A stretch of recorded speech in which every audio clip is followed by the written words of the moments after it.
Boy Party's 25 for 25, where I am counting down the 25 best films of the 21st century. We've reached number 3 on the list. This is my Paul Thomas Anderson entry, Punch Drunk Love. We have a rule on this list, 1 film per director.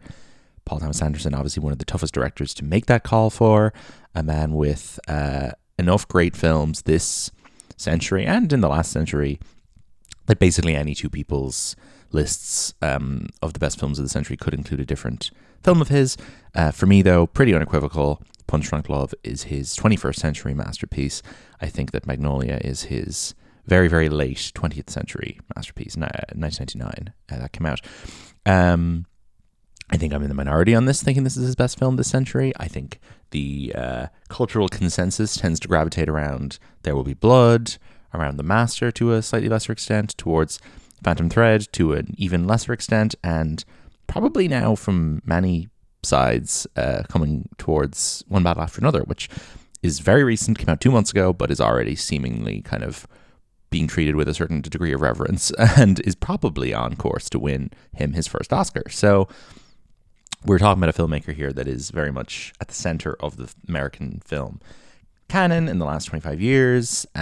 He became a little bit late to him. I think this was probably the first PTA film I saw, but I don't think I really clicked that this was his film and who he was. I was just an Adam Sandler fan when I was sort of 12 or 13. My dad liked this film. He showed it to me. I did not get it. I thought it was... I don't really remember what my reaction to it was, but I definitely did not enjoy this film very much when I was 12 or 13. I just think I thought it was too weird, too offbeat, hard to get into. I found the format with the music and everything to be stressful and weird and off-putting. But as I've gotten older, that stuff has become so incredibly powerful to me and important. And this film is such a drug I return to again and again. Next PTA film I saw, might have honestly been Inherent Vice when it was released. And then I think I went back and saw There Will Be Blood and Magnolia soon after that, and then all the rest. I am quite fond of Licorice Pizza. I have recently re-embraced Phantom Thread after not enjoying it when it was first released. I really did enjoy it when I watched it a few months ago, just before One Battle came out. I thought it was pretty fantastic. When I had been to see it in the cinema in 2017, I developed the flu in the middle of the film while sitting in the Lighthouse Cinema watching it, which wasn't a good way to appreciate a film about people making each other sick. And then in terms of his 21st century output, that's kind of it. There Will Be Blood is excellent. It's not a personal favorite of mine. It is objectively great, but Punch Drunk Love, this is my shit. This is the Lucien PTA movie. I mean, Adam Sandler, first of all, my favorite movie star. And I must begin by saying that we have discussed this, Shane and I, on an entire episode of our podcast, Adam and Ben, a podcast we used to do where we would talk about Adam Sandler movies and Ben Stiller movies. We did a lengthy episode about Punch Drunk Love. This was only about 2.5 years ago. So I'm going to include a link in the description of this episode, because if you want to hear me talk about that for about an hour and hear Shane's thoughts, I would recommend you go listen to that. But that was not a good enough reason not to include it on my 25 list. But Adam Sandler, my favorite movie star of the last 3 decades, I have to say. Just giving his best performance, I think, by some distance. I know there are people who ride for Uncut Gems. I don't think it comes close. I think Uncut Gems is a very good film. I think Howard Ratner is a very well-realized character. I think that Barry Egan is another level of squeezing every last bit of dramatic tension out of Adam Sandler's screen persona. It is an incredible bit of director-actor collaboration, this character. And it's not just Sandler's angry, rageful outburst thing that he does. It's his whimsy and his kind of inherent kindness. And there's just a lot of things about Adam Sandler that I really like, that I think PTA gets an interesting version of in this film. And he pairs him with this incredibly unlikely Adam Sandler love interest, which is Emily Watson. And Adam Sandler is famed for having, younger than him, skinny, brunette women, American women, playing his wives in his movies. The likes of Kate Beckinsale in Click or whatever.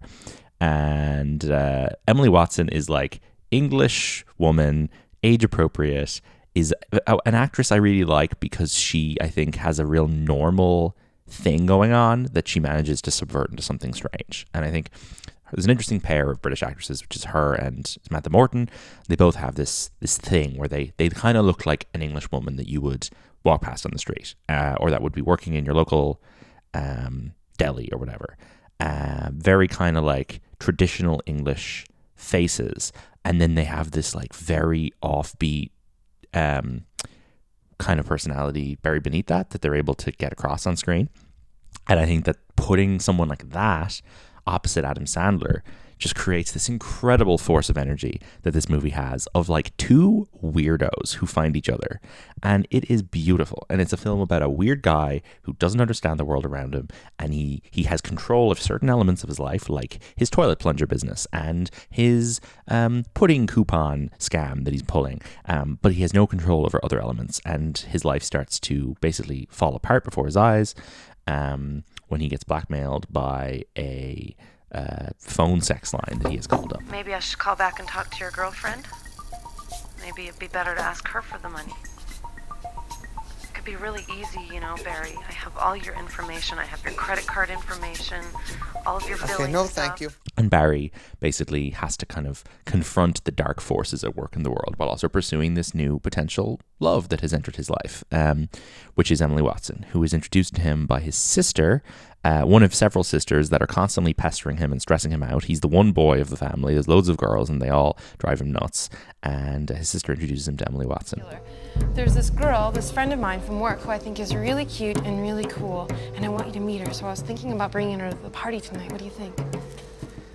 Yeah, I don't want to do that. And Adam Sandler is so good at seeming completely overwhelmed by everything around him, but also trying to awkwardly put his fist down and assert some authority.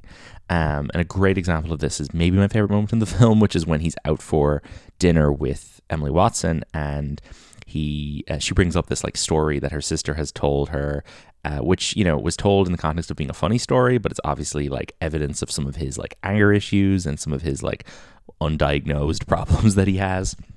And he reacts with this like insane outburst in the bathroom stall on his own. Your sister was telling me a pretty funny story about you. And when you were kids and you were building a ramp for the dog and you threw a hammer through a window, you threw a hammer straight through a sliding glass door. Is that right? Threw a hammer. I don't remember doing that. My sister's a liar. I have to go to the bathroom.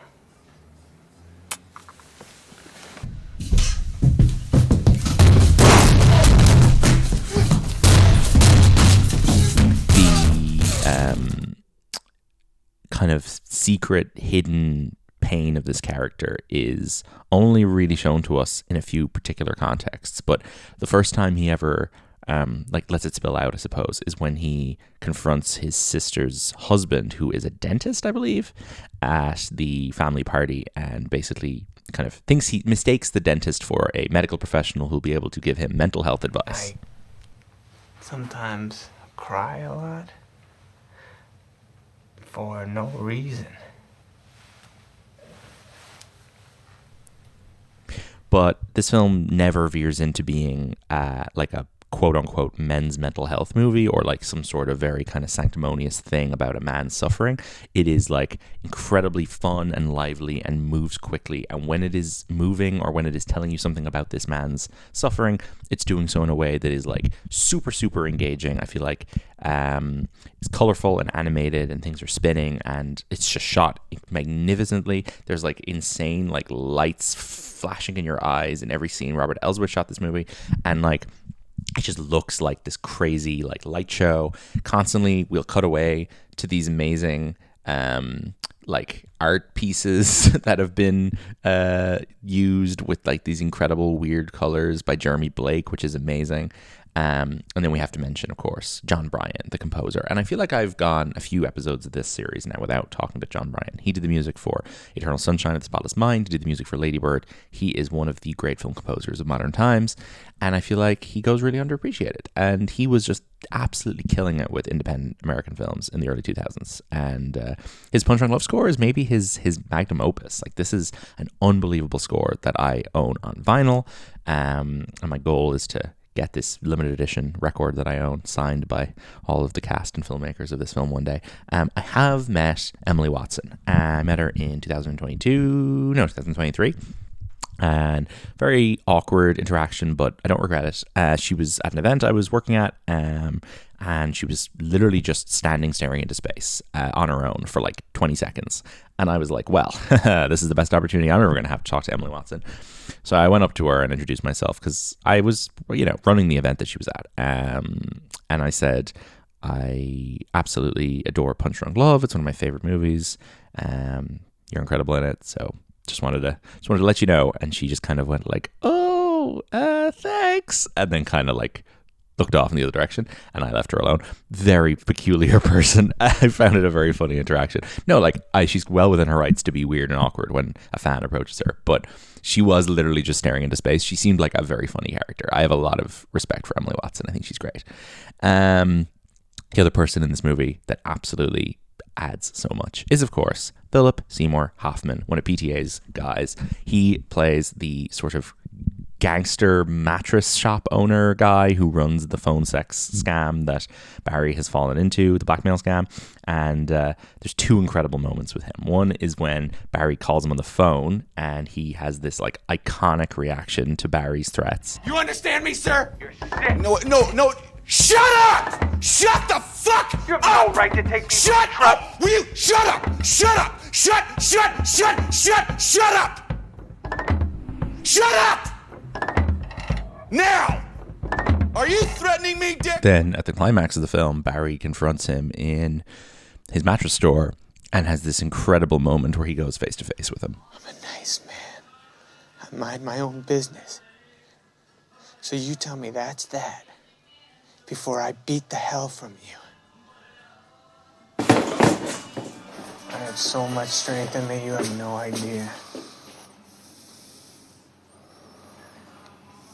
I have a love in my life. It makes me stronger than anything you can imagine. I would say that's that, mattress man. In between, there's also this interlude where Barry follows Emily Watson to Hawaii. He has accumulated all of these pudding points. He basically has this harebrained scheme, which is really like something I would do, where he's collecting like loyalty points for purchasing massive bulk packaging of pudding pots from the supermarket. A scheme which he has to, on a number of occasions, explain to different people.